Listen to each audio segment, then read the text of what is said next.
ఐబొమ్మ స్థాపించాడు, అందులో సినిమాలు పెట్టాడు, అందులో టెలికాస్ట్ చేస్తా ఉన్నాడు, సినిమాలను పబ్లిష్గా జనాలకు ఇచ్చేస్తా ఉన్నాడు.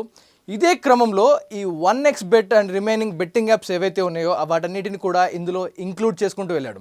ఏదైతే మనం ఐబొమ్మ వెబ్సైట్ ఓపెన్ చేసి క్లిక్ చేస్తామో ఎంటర్ అని ఒక ఆప్షన్ ఉంటుంది. మనం దాని మీద క్లిక్ చేయగానే మనం అందులోకి ఎంటర్ అవుతా ఉన్నాం. నేనే పర్మిషన్ ఇస్తున్నా అంటూ అందులోకి ఎంటర్ అవుతా ఉన్నాం. సో అలా ఎంటర్ అయినప్పుడు ఏ సినిమా మీద క్లిక్ ఇచ్చినా వెంటనే ఓపెన్ అవ్వదు. 2-3 లింకులు ఓపెన్ అవుతూ ఉంటాయి. అందులో ఒక లింక్సే ఈ 1xBet రిమైనింగ్ బెట్టింగ్ యాప్లు అన్నీ కూడా ఓపెన్ అవుతూ వస్తూ ఉంటాయి.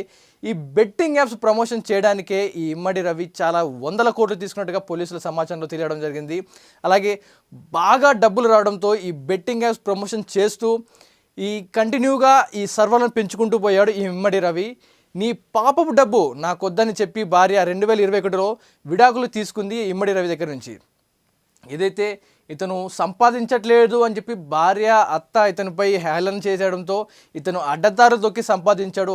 తీరా సంపాదించిన తర్వాత నీ పాపం సొమ్ము వద్దంటూ ఏదైతే గ్రహించింది, ఏదైతే అడ్డదారు దొక్కుతూ సంపాదిస్తున్నాడని తెలియగానే భార్య అతన్ని దూరం పెట్టడం జరిగింది. సో విడాకులు కూడా తీసుకున్నారు.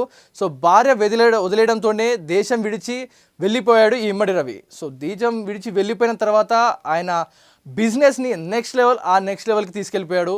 ఇదైతే ఐబొమ్మ స్టార్ట్ చేసిన తర్వాత మెల్లమెల్లగా సినిమాలు అప్లోడ్ చేసుకుంటూ వెళ్ళిన ఇతడు తర్వాత బెప్పం టీవీ, అందులోనే సబ్ ఛానల్స్ అన్నీ ఇంక్లూడ్ చేసుకుంటూ ఓటీటీలో ఏవైతే మనకు వస్తూ ఉంటాయో, ఓటీటీలో మనం ఏవైతే చూస్తూ ఉన్నామో ప్రతి ఒక్క కంటెంట్ని రాత్రి అప్లోడ్ అయిందంటే వితిన్ 2 అవర్స్లో ఈ ఐబొమ్మలో వచ్చేస్తూ ఉంది. సో ఓటీటీలో అప్లోడ్ అయింది, డౌన్లోడ్ చేస్తున్నాడు, ఇందులో పెడతా ఉన్నాడు. ఈ కంటిన్యూస్గా ఓటీటీ ఏదైతే మనం సబ్స్క్రిప్షన్ తీసుకొని చూస్తూ ఉంటామో వారందరూ కూడా ఈ ఐబొమ్మకి అలవాటు పడ్డారు. సో ఇదొకటి పక్కన పెడితే సినిమాలు థియేటర్లో రిలీజ్ అవుతున్నాయి. ఎర్లీ మార్నింగ్ బెనిఫిట్ షోస్ అవి రిలీజ్ అవుతూ ఉంటాయి. సో ఇవన్నీ కూడా శాటిలైట్ త్రూ కనెక్ట్ అయ్యి ఆ పిక్చర్ అనేది థియేటర్కి లోడ్ అవుతూ ఉంటుంది. ఈ ఇమ్మడి రవి టెక్నాలజీ ఇతను చదువుకునే MBA, ఇందులో కూడా ఎథికల్ హ్యాకింగ్ చదువుకోవడంతో ఆ వెబ్సైట్లను హ్యాక్ చేశాడు. సినిమా వెబ్సైట్లను హ్యాక్ చేసి అందులో సర్వర్లోకి ఉన్న సినిమాలు ఏదైతే థియేటర్కి వచ్చిన సినిమా ఏదైతే సర్వర్లో ఉంటుందో, వారి హార్డ్ డిస్క్లో ఉంటుందో దాన్ని ఆన్లైన్ నుంచే కాపీ కొట్టేశాడు ఈ ఇమ్మడి రవి. సో కాపీ కొట్టేసి HD ప్రింట్.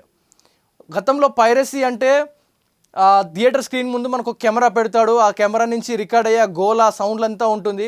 సో ఇప్పుడు అలాగా చేయట్లేదు ఈ రవి, ఏకంగా HD ప్రింట్లే అందులోంచి లాగేసి ఐబొమ్మ వెబ్సైట్లో పెట్టేస్తూ ఉన్నాడు.